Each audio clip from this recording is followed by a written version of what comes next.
Penegakan hukum di Papua berusaha dilakukan oleh aparat dengan seadil-adilnya.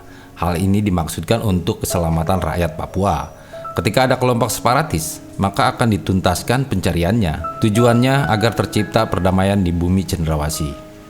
Indonesia adalah negara hukum dan penegakannya berlaku di seluruh wilayah. Dalam artian, penegakan hukum dan peraturan yang adil tak hanya dilakukan di Jakarta atau kota-kota besar di Jawa, namun juga dilakukan di Papua. Karena di seluruh provinsi di Indonesia harus ada penegakan hukum agar tercipta rasa aman dan juga keadilan bagi seluruh rakyat di sana. Setelah dinyatakan sebagai kelompok teroris, maka KKB diburu terus oleh Satgas Nemangkawi. Mengapa KKB? Karena kelompok bersenjata ini sudah mencerdai rakyat Papua, baik secara fisik maupun mental. Sehingga warga sipil hidup dalam bayang-bayang ketakutan karena mereka diancam terus oleh KKB.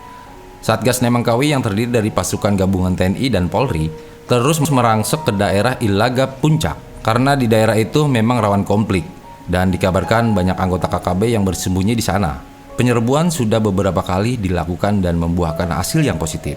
Tanggal 21 Mei 2021 terjadi lagi baku tembak antara Satgas Nemangkawi dan mengakibatkan satu anggota KKB kena muntahan pelor dan kehilangan nyawa. Ia diketahui sebagai anggota dari kelompok Lekagak Telenggen. Kelompok ini juga berbahaya. Selain Sabius Walker CS, karena tak jarang menembak warga sipil terlebih dahulu.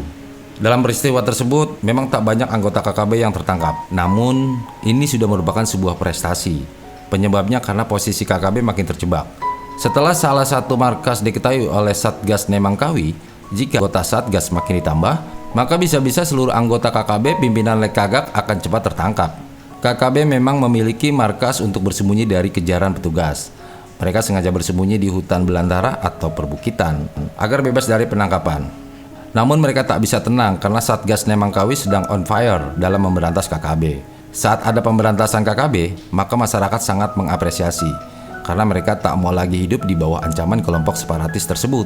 Warga sipil sudah lelah karena terus disuruh untuk ikut Papua Merdeka dan membangun Republik Federal Papua Barat. Mereka juga tak mau mengibarkan bendera bintang Kejora karena mereka cinta NKRI. Masyarakat juga mendukung penuh penegakan hukum terhadap anggota KKB.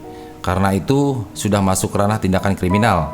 KKB sudah bertindak di luar batas dengan membakar gedung sekolah dan membunuh 2 orang guru, sehingga melakukan pembunuhan berencana dan perusakan fasilitas umum. Jika tertangkap, maka mereka bisa mendapat hukuman maksimal seumur hidup.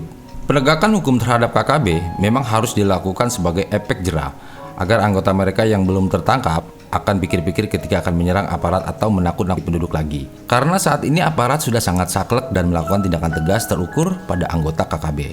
Agar tidak lagi membuat onar di bumi cendrawasih, masyarakat mendukung penuh aparat yang melakukan tindakan tegas terukur. Karena ini bukanlah pelanggaran hak asasi, melainkan cara yang efektif agar mereka tak berani lagi mengganggu perdamaian di Papua.